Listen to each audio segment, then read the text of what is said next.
आज मैं सिर्फ एक ही वचन पर ध्यान करूंगी। एक ही वचन है, पढ़ने में लगेगा कि छोटी सी बात है, लेकिन जब उसकी गहराई में जाएंगे, जब वचन में से देखेंगे परमेश्वर हमसे क्या बात करना चाहता है, तो जानेंगे ये छोटी सी नहीं बात है, यही जिंदगी की सबसे गहरी और सबसे महत्वपूर्ण बात है। क्या वो बात है? वो वचन में देखेंगे मरकुस अध्याय 8 और उसका 36वां वचन। मरकुस 8:36। यहाँ पर इस प्रकार लिखा है, यदि मनुष्य सारे जगत को प्राप्त करे और अपने प्राण की हानि उठाए तो उसे क्या लाभ होगा।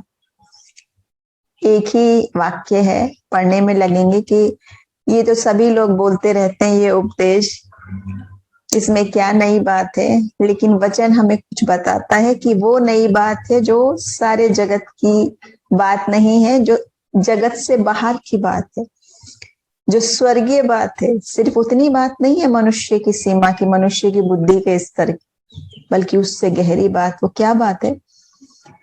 देखिए, अगर मैं आपसे पूछूं और हम एक दूसरे से पूछें, अपने परिवार में, अपने दोस्तों से, भाई तेरा कल का क्या प्लान है, तो बता देंगे बड़ी जल्दी, फटाफट, ये है, कल मैं ये करूंगा। चाहे ऑफिस का हो, चाहे आपके स्कूल का हो, चाहे कॉलेज का हो, चाहे कहीं जाने का हो, कोई फंक्शन का हो, हमें अपने तरफ से प्लान बना के रखे रहते हैं, कल के लिए, परसों के लिए, 2-3 दिन के लिए। लेकिन उसके आगे पूछते हैं 1 महीने बाद क्या है, तो थोड़ा सोचना पड़ता है। 1 साल बाद क्या है, तो और नहीं जानते। 2-3 साल बाद क्या है, तो हम सोचते हैं हो सकता है मैं जॉब बदल दूं, हो सकता है मैं ये क्लासेस पास कर लूं, हो सकता है मेरी शादी हो जाए, हो सकता है परिवार हो, कुछ भी सोच सकते हैं जितनी मनुष्य की कल्पना है, क्योंकि हम अपना भविष्य नहीं जानते, लेकिन अपने मन से प्लान जरूर करते हैं। वचन हमें बताता है कि परमेश्वर हमारी सब बातों को जानता है। मनुष्य अपने मन में तो प्लान करता है, लेकिन वो होना नहीं होना प्रभु के हाथ में, क्योंकि हमारी एक एक सांस का भी हम हिसाब किताब नहीं रखते, नहीं जानते। और उसके बाद अगर हम आपसे पूछें 50 साल बाद क्या है, तो बहुत सोचेंगे क्या पता मैं रहूं भी जीवित या नहीं। बहुत लंबी बात है, 50 साल की कौन सोच सकता है। हो सकता है मैं किसी और देश में हूँ, विदेश में चला जाऊं, कुछ और करूं, कुछ भी सोच सकते हैं हम, क्योंकि हम नहीं जानते।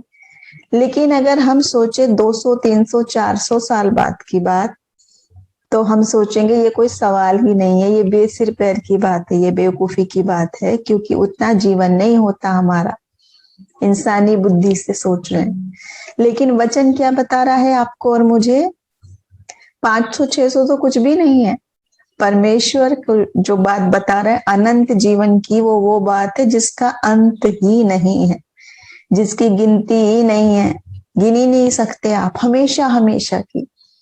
और ये जो सवाल है, मनुष्य सारे जगत को प्राप्त करे और प्राण की ही हानि उठाए, उसको क्या लाभ, ये सवाल आज आपसे और मुझसे पूछ रहा है वचन। बहुत गहरी बात है। देखिए, ये बात नहीं कि परमेश्वर ये नहीं चाहता कि हम इस दुनिया में आशीषित ना हो। प्रभु चाहता है कि हम यहाँ रहें, यहाँ भी आशीषित रहें। यीशु मसीह कहता है, मैं चाहता हूं तुम जिंदगी पाओ और बहुतायत की जिंदगी पाओ।